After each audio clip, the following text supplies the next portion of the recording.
When it comes to sex, many of us have questions, but are too embarrassed to ask them out loud. So we're shedding the taboo and talking about the things that matter to you. Sexologist Tyomi Morgan is back to help us cover all of the bases. First up, we're going to start with something that's long been talked about, and I think it affects women more than men, but faking orgasms. Oh, yes.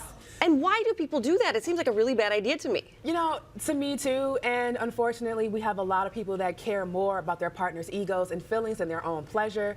And so that's really why people are faking orgasms, because in a relationship it's like, I want to make sure that my partner is secured, but you're placing your pleasure on the back burner.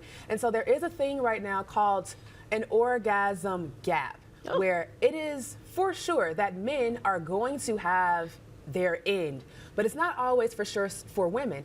And the thing that I think is a misperception is that your partner is actually responsible for your pleasure. But the truth of the matter is, your pleasure is your own responsibility. Take things into your own hands, so to speak. Exactly. And so this is where self-pleasure for women comes in so heavily, because not only do you learn more about your body and what gets you there, but you also learn about what brings you more pleasure, and then you can communicate that to your partner.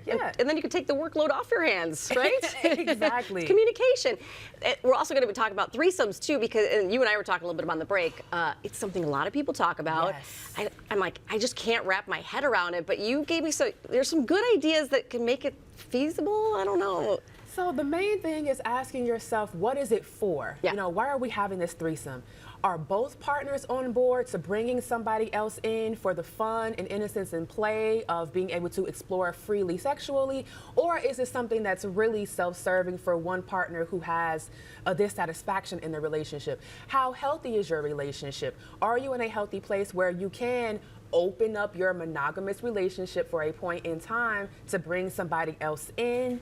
And also, what types of people are you looking to bring into your situation? Because think about it. You bring a third energy in, you're bringing in all of their stuff on top of that. And how emotionally stable and mature are you to deal with the emotional stuff that's going to come up? Because the minute someone says, I want to bring a third person in, it's this idea, I'm not enough, I'm not satisfying my partner, why would you want to bring a third person in? And jealousy.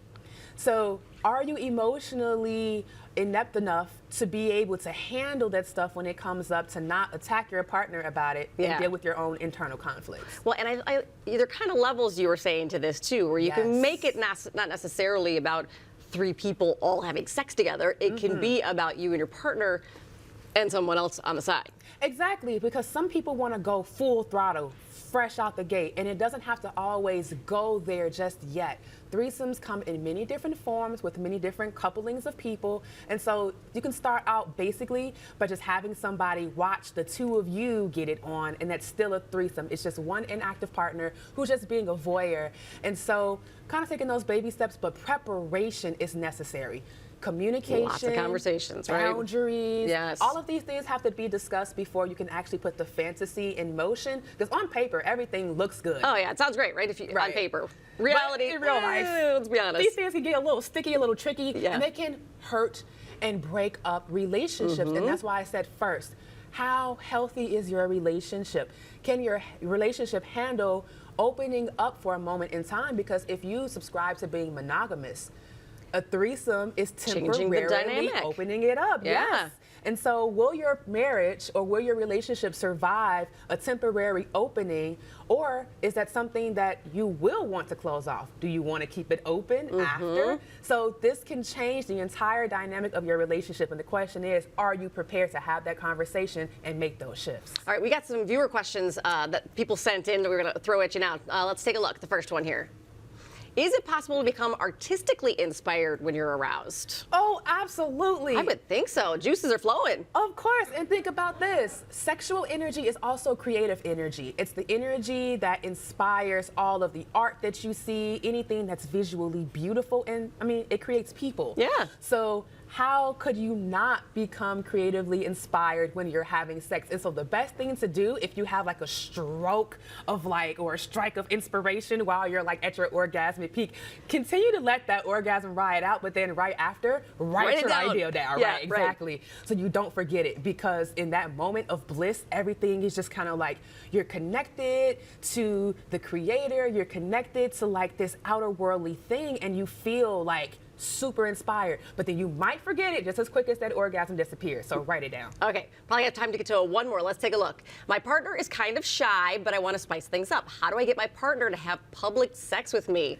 That seems like a big jump from going from shy to public sex. So extreme. Yeah. Like, listen, your desire is valid, yes, but you have to ask your partner first. Are you willing to join with me in this public sex thing? And then if your partner is shy, too shy to do something in the bedroom, you cannot expect them to be all of a sudden on board with doing something in public. And so you take baby steps. Have the conversation first. Maybe you can start out by like kissing in the car, like having a hot makeout session in the car.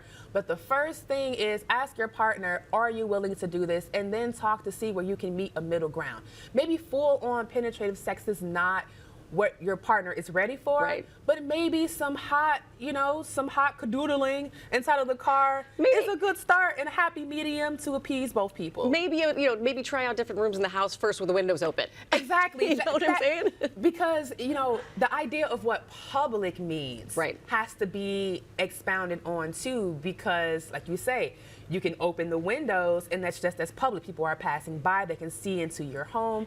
And so kind of having a conversation around what that looks like and feels like and what will feel safe for both people is what's best.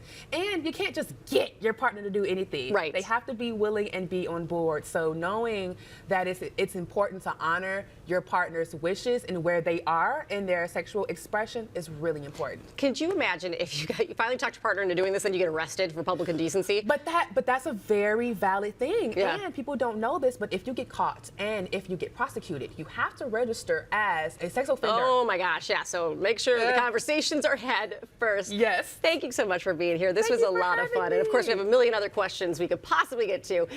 If you want to get some more information from Sexologist Tyomi, there you got all of her social media handles right there. Make sure you follow her and check out that website as well. Yeah.